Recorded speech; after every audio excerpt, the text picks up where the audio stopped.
Hi friends, నిన్న మనం vice president చూసాము. ఈరోజు ప్రెసిడెంట్ గురించి డిస్కస్ చేద్దాం. యూనియన్ ఎగ్జిక్యూటివ్ అనేది పార్ట్ 5 సంబంధించింది మన కాన్స్టిట్యూషన్లో. దాంట్లో ప్రెసిడెంట్ గురించి చూద్దాం. ప్రెసిడెంట్ అనే అతను కాన్స్టిట్యూషనల్ హెడ్ అంటే అర్థం, ప్రెసిడెంట్ అతను ఆర్టికల్ 74 ప్రకారం తను కౌన్సిల్ ఆఫ్ మినిస్టర్స్ మరియు పిఎం ఏవైతే అడ్వైస్ ఇస్తారో దానికి అనుగుణంగా తన యొక్క పవర్స్ అనేది ఎక్సర్సైజ్ చేస్తారు. సో తన్ని కాన్స్టిట్యూషనల్ హెడ్ అంటారు. ప్రైమ్ మినిస్టర్ని మరియు కౌన్సిల్ ఆఫ్ మినిస్టర్స్ అనేవాళ్ళు రియల్ హెడ్. ప్రెసిడెంట్ అనే అతను మాత్రం నామినల్ హెడ్గానే ఉంటాడు. So former president P Venkataraman ఏమన్నాడంటే, ప్రెసిడెంట్ యొక్క పొజిషన్ అనేది ఎమర్జెన్సీ ల్యాంప్ లాంటిది. ఈ ఎమర్జెన్సీ ల్యాంప్ అంటే అర్థం ఏంటంటే, ఎప్పుడైతే మనకి మెయిన్ పవర్ అనేది ఆఫ్ అవుతుందో మనము ఎమర్జెన్సీ ల్యాంప్ని యూజ్ చేస్తాం. అలాగే ఎప్పుడైతే prime minister and council of ministers ఒక పవర్ ఆఫ్ అవుతుందో అప్పుడు ప్రెసిడెంట్ యొక్క పవర్ అనేది కేమ్ ఇన్ టు ఎగ్జిస్టెన్స్లోకి వస్తుంది. మనకు ఆర్టికల్ 52 ప్రకారం there shall be a president of India. President అనే పదవి ఉండాలని ఆర్టికల్ 52 చెప్తుంది. మరియు ఆర్టికల్ 53లో ఏమని చెప్తుందంటే, ఎగ్జిక్యూటివ్ పవర్ ఆఫ్ యూనియన్ అనేది ప్రెసిడెంట్ చేతిలో ఉంటుంది. ఈ ఎగ్జిక్యూటివ్ పవర్ ఆఫ్ ప్రెసిడెంట్ అనేది ప్రెసిడెంట్ చేతిలో మనకు ఉంటుంది. ఇందుకు ప్రెసిడెంట్ అనే అతను కౌన్సిల్ ఆఫ్ మినిస్టర్స్ మరియు పిఎం ఇచ్చే అకార్డెన్స్ ప్రకారం ఎందుకు పనిచేయాలి? ఎందుకంటే ప్రెసిడెంట్ అనేది నామినల్ హెడ్. ఈ నామినల్ హెడ్ని మనం ఏమంటామంటే డిఫాక్టో హెడ్ అంటారు. డిఫాక్టో హెడ్ అంటే ప్రెసిడెంట్. బట్ రియల్ హెడ్ వచ్చేసి రియల్ ఎగ్జిక్యూటివ్ బాడీ అనేది రియల్ ఫంక్షన్స్ అనేది ఎక్కడ జరుగుతుంది అంటే ప్రైమ్ మినిస్టర్ దగ్గర జరుగుతుంది. ప్రైమ్ మినిస్టర్ ఎవరైతే కౌన్సిల్ ఆఫ్ మినిస్టర్స్ హెడ్గా ఉంటాడో ప్రైమ్ మినిస్టరు, అతను మెయిన్ రియల్ ఎగ్జిక్యూటివ్. ప్రెసిడెంట్ అనే అతను నామినల్ హెడ్గా మాత్రమే పనిచేస్తాడు.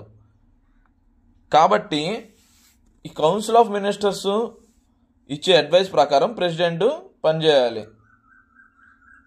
మరియు కౌన్సిల్ ఆఫ్ మినిస్టర్స్ అనేవాళ్ళు daily accountable to the day to day basis.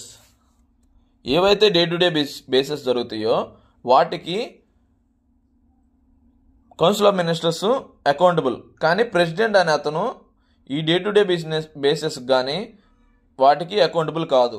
So మరియు ప్రెసిడెంట్ అనే వాళ్ళని మనం తీసేయాలంటే ఇంపీచ్మెంట్ ద్వారా టఫెస్ట్ మెజారిటీ అనేది కావాలి. అదే మనము కౌన్సిల్ ఆఫ్ మినిస్టర్స్ని తీసేయాలంటే సింపుల్ మెజారిటీ సరిపోతుంది. ఈ ఇంపీచ్మెంట్ అనేది ప్రెసిడెంట్ మీద ఎలా జరుగుతుంది? ఇంపీచ్మెంట్ అనేది ఎప్పుడు జరుగుతుందంటే, ప్రెసిడెంట్ ఎప్పుడైతే కాన్స్టిట్యూషన్ని వైలేట్ చేస్తాడో, రాజ్యాంగానికి విరుద్ధంగా ఉంటారో ప్రెసిడెంట్, అప్పుడు ఇంపీచ్మెంట్ అనేది ఇంప్లిమెంట్ అవుతుంది.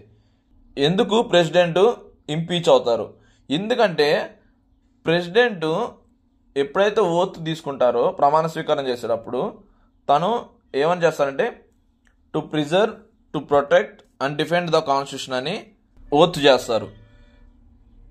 ఈ ఓత్ ఎవరు చేపిస్తారంటే చీఫ్ జస్టిస్ ఆఫ్ ఇండియా.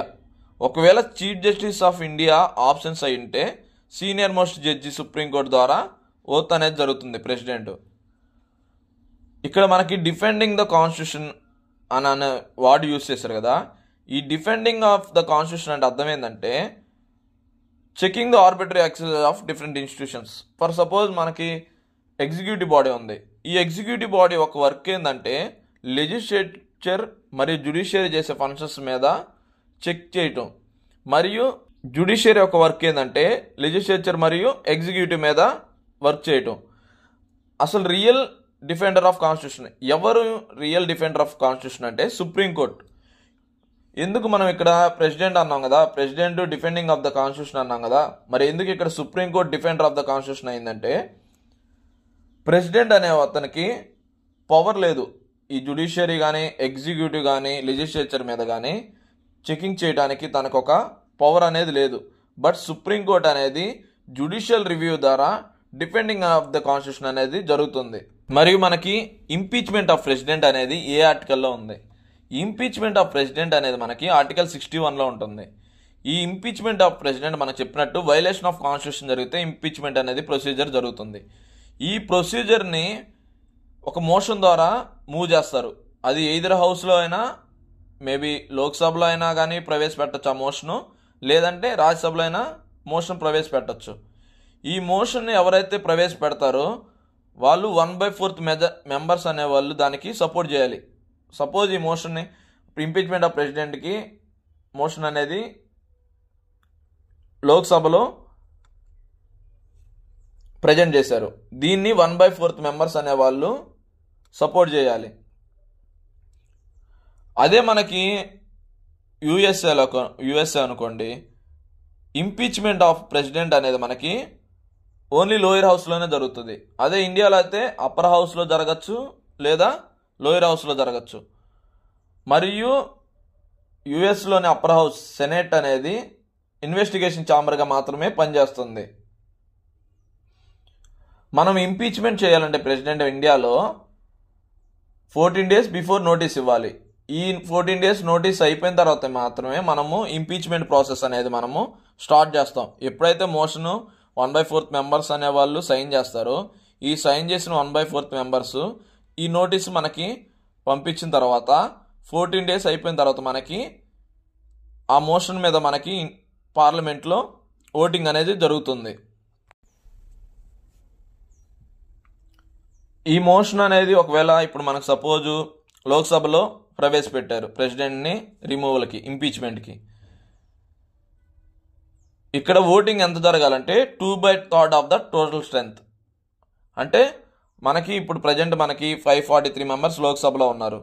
వీళ్ళల్లో 2/3 అంటే 362 మెంబర్స్ అనేవాళ్ళు ఇంపీచ్మెంట్ ఆఫ్ ప్రెసిడెంట్కి ఓకే చెప్తే అప్పుడు ఇది పాస్ అయిన తర్వాత ఈ బిల్లు రాజ్యసభలోకి పోతుంది. రాజ్యసభ అనేది ఫస్ట్ ఇన్వెస్టిగేషన్ ఛాంబర్గా పనిచేస్తుంది. రాజ్యసభ ఇన్వెస్టిగేషన్ ఛాంబర్గా పనిచేస్తుంది. మరియు లేదంటే వేరే ట్రిబ్యునల్ అన్న పెడుతుంది, లేదా ఎనీ అదర్ బాడీ పెట్టేసి ఇన్వెస్టిగేషన్ అనేది చేస్తుంది ఇంపీచ్మెంట్ గురించి. మరియు రాజ్యసభలో ఇన్వెస్టిగేషన్ అయిపోయిన తర్వాత 2/3 ఆఫ్ ద టోటల్ స్ట్రెంత్ అంటే ఫర్ సపోజ్ ఇప్పుడు 245 మెంబర్స్ రాజ్యసభకు సంబంధించిన ఉన్నారు. వీళ్ళల్లో 2/3 అంటే 162 మెంబర్స్. 162 మెంబర్స్ బిల్ని పాస్ చేయాలి. సో ఈ రెండు అయిపోయిన తర్వాత మాత్రమే ఇంపీచ్మెంట్ ఆఫ్ ప్రెసిడెంట్ అనేది జరుగుతుంది. ఎప్పుడైతే సెకండ్ పార్లమెంట్లో సెకండ్ లోక్సభ కానీ లేదంటే రాజ్యసభ కానీ ఏదో ఒక హౌస్ మోషన్ని పాస్ చేసిన తర్వాత సెకండ్ హౌస్ కూడా మోషన్ పాస్ చేస్తుందో అప్పుడు ఇంపీచ్మెంట్ ఆఫ్ ప్రెసిడెంట్ అనేది ఆ రోజు నుంచి స్టార్ట్ అవుతుంది. కానీ మనకి యుఎస్లో కానీ ఫ్రాన్స్లో కానీ చూసుకుంటే ఇంపీచ్మెంట్ అనేది ప్రెసిడెంట్ తన యొక్క మిస్కండక్ట్ అంటే తన బిహేవియర్ మీద ఆధారపడి ఇంపీచ్మెంట్ అనేది జరుగుతుంది. అదే మనకి ఇండియాలో అనుకోండి కాన్స్టిట్యూషన్ని వైలేట్ చేస్తే మనకి ఇంపీచ్మెంట్ అనేది జరుగుతుంది. ఎందుకు మన ఇండియాలో మిస్కండక్ట్ అనే దాని మీద పర్సనల్ మిస్కండక్ట్ మీద ఇంపీచ్మెంట్ జరగదు? మనకు ఆర్టికల్ 361 ప్రకారం ప్రెసిడెంట్కి మరియు గవర్నర్కి మనకి ఇండియాలో ఇమ్యూనిటీ ఉంటుంది. ఇమ్యూనిటీ అంటే అర్థం ఏంటంటే ఇప్పుడు ఫర్ సపోజ్ పర్సనల్ మిస్కండక్ట్ కానీ వాళ్ళ యొక్క బిహేవియర్కి కానీ ఇండియాలో ఇంపీచ్మెంట్ అనేది జరగదు. వాళ్ళు ఓన్లీ కాన్స్టిట్యూషన్ మాత్రమే వైలేట్ చేస్తేనే మనకి ఇంపీచ్మెంట్ అనేది జరుగుతుంది.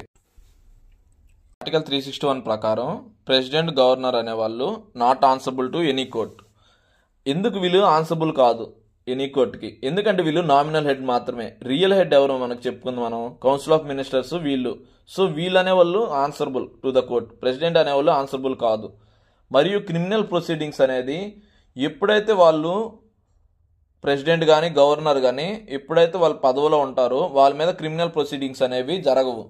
మనకు ఫర్ ఎగ్జాంపుల్ మనకి ఏపీలో గవర్నర్ చేసిన ఎన్డి తివారీ మీద ఉన్న కేసు అనేది ఎప్పుడైతే తను గవర్నర్గా ఉన్నారో అప్పుడు తన మీద ఎలాంటి కేసులు కానీ ఎలాంటి అరెస్టులు కానీ జరగలేదు. ఎందుకంటే తనకి ఆర్టికల్ 361 ప్రకారం ఇమ్యూనిటీ అనేది ఉంది గవర్నర్కి మరియు ప్రెసిడెంట్కి.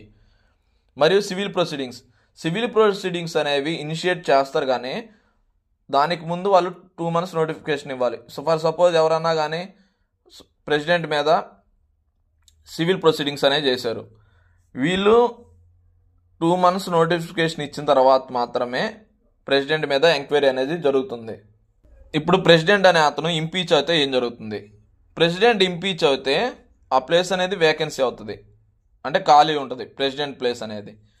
మరియు ఈ ఇంపీచ్మెంట్ ద్వారానే ప్రెసిడెంట్ యొక్క ప్లేస్ అనేది వేకెన్సీ ఉంటుంది అంటే కాదు. ఇంపీచ్మెంట్ ద్వారా మరియు డెత్ అయినా కానీ, ప్రెసిడెంట్ చనిపోయినా కానీ, రిసిగ్నేషన్ ఇచ్చిన ఈ రిసిగ్నేషన్ అనేది ఎవరికి ఇస్తాడు? ప్రెసిడెంట్ రిసిగ్నేషన్ ఎవరికి ఇస్తాడు అంటే వైస్ ప్రెసిడెంట్కి ఇస్తాడు. ఈ వైస్ ప్రెసిడెంట్ దీన్ని ఎవరికి ఇన్ఫార్మ్ చేస్తారు? స్పీకర్కి ఇన్ఫార్మ్ చేస్తారు. స్పీకర్ ఏం చేస్తారు? లోక్సభలో దాన్ని ప్రవేశపెడతారు. ఎప్పుడైతే ప్రెసిడెంట్ ఆఫీస్ అనేది వేకెన్సీలో ఉంటుందో వైస్ ప్రెసిడెంట్గా యాక్ట్ చేస్తారు. ఒకవేళ వైస్ ప్రెసిడెంట్ కూడా ఆప్షన్స్ అయి ఉంటే చీఫ్ జస్టిస్ ఆఫ్ ఇండియా అనే అతను ప్రెసిడెంట్గా యాక్ట్ చేస్తారు. ఒకవేళ చీఫ్ జస్టిస్ ఆఫ్ ఇండియా కూడా ఆప్షన్స్ అయి ఉంటే senior most judge of supreme court అనే అతను ప్రెసిడెంట్గా యాక్ట్ చేస్తారు. మన ఇండియాలో వైస్ ప్రెసిడెంట్ అనే అతను ఎప్పుడు యాక్టింగ్ ప్రెసిడెంట్గానే పనిచేస్తాడు. ఎందుకు యాక్టింగ్ ప్రెసిడెంట్గా పనిచేస్తాడు? కానీ మనకు యూఎస్ఏలో చూసుకుంటే వైస్ ప్రెసిడెంట్ అనే అతను ప్రెసిడెంట్ అవ్వచ్చు. ఎందుకంటే యూఎస్ఏలో ప్రెసిడెంట్ క్వాలిఫికేషన్ మరియు వైస్ ప్రెసిడెంట్ క్వాలిఫికేషన్ అర్హతలు ప్రెసిడెంట్ అవడానికి మరియు వైస్ ప్రెసిడెంట్ అవడానికి సేమ్ అర్హతలు ఉంటాయి యూఎస్ఏలో. అదే ఇండియాలో అనుకో క్వాలిఫికేషన్ అనేది ప్రెసిడెంట్కి వైస్ ప్రెసిడెంట్కి ఆల్మోస్ట్ సేమ్ ఉంటాయి, బట్ 1 డిఫరెన్స్ మాత్రమే ఉంటుంది. సేమ్ ఏమేమి ఉంటాయి? He must be citizen of India అయి ఉండాలి, 35 years కన్నా తక్కువ ఉండకూడదు, ఆఫీస్ ఆఫ్ ప్రాఫిట్ అనేది కలిగి ఉండకూడదు. నెక్స్ట్ వచ్చేసి డిఫరెన్స్ అనేది ఏంటంటే ప్రెసిడెంట్కి వైస్ ప్రెసిడెంట్ ఆఫ్ క్వాలిఫికేషన్లో ప్రెసిడెంట్ అనే అతను ఎలిజిబుల్ ఫర్ క్వాలిఫికేషన్ ఆఫ్ లోక్సభకి ఎలిజిబుల్ అయి ఉండాలి. అదే వైస్ ప్రెసిడెంట్ అనుకోండి రాజ్యసభకి ఎలిజిబుల్ అయి ఉండాలి. ఇది ఒక్క డిఫరెన్సే ప్రెసిడెంట్కి వైస్ ప్రెసిడెంట్ ఒక క్వాలిఫికేషన్లో ఇండియాలో. అసలుకి లోక్సభకి ఎలక్ట్ అవ్వాలంటే ఏం ఎలిజిబిలిటీ? మనకి ఎలక్షన్ సంబంధించినవి ఉన్నాయి, అవి తర్వాత డిస్కస్ చేద్దాము. జస్ట్ బ్రీఫ్గా చెప్తాను. రిప్రజెంటేషన్ ఆఫ్ పీపుల్ యాక్ట్ 1951 ప్రకారము ఎవరైతే ఎలక్టోరల్ రోల్స్లో తన యొక్క నేమ్ ఉంటుందో ఆ పార్లమెంట్ కాన్స్టిట్యూషన్ నుంచి ఎక్కడైనా కానీ, ఎనీ పార్లమెంట్ కాన్స్టిట్యూషన్ అంటే ఇండియాలో ఎక్కడి నుంచి అయినా కానీ మనము పోటీ చేయొచ్చు లోక్సభకి. ఎలక్టోరల్ రోల్ తన యొక్క ఆ కాన్స్టిట్యూషన్లో తన యొక్క నేమ్ ఉంటే ఎక్కడైనా కానీ. అదే రాజ్యసభకి చూసుకుంటే మనము 2023 దాకా ఎవరైతే పోటీ చేయాలనుకుంటున్నారో వాళ్ళు ఎక్కడైతే వాళ్ళకి ఓటు హక్కు ఉందో ఆ ప్రాంతాల నుంచి, ఆ రాష్ట్రాల నుంచే వాళ్ళు పోటీ చేయడానికి ఉండేది. కానీ సుప్రీంకోర్టు కుల్దీప్ నాయర్ కేసులో ఏమని చెప్పిందంటే రిప్రజెంటేటివ్ ఆఫ్ పీపుల్ యాక్ట్ 1951ని అప్హోల్డ్ చేస్తూ ఎవరైనా కానీ రాజ్యసభకి ఎక్కడి నుంచైనా పోటీ చేయొచ్చు అనేది సుప్రీంకోర్టు తీర్పిచ్చింది. నెక్స్ట్ క్లాస్లో మనము methods of elections of president అనేది చూద్దాము. టిల్ నౌ మనము ఇంపీచ్మెంట్ ఆఫ్ ప్రెసిడెంట్ గురించి డిస్కస్ చేసాము. Thank you for watching.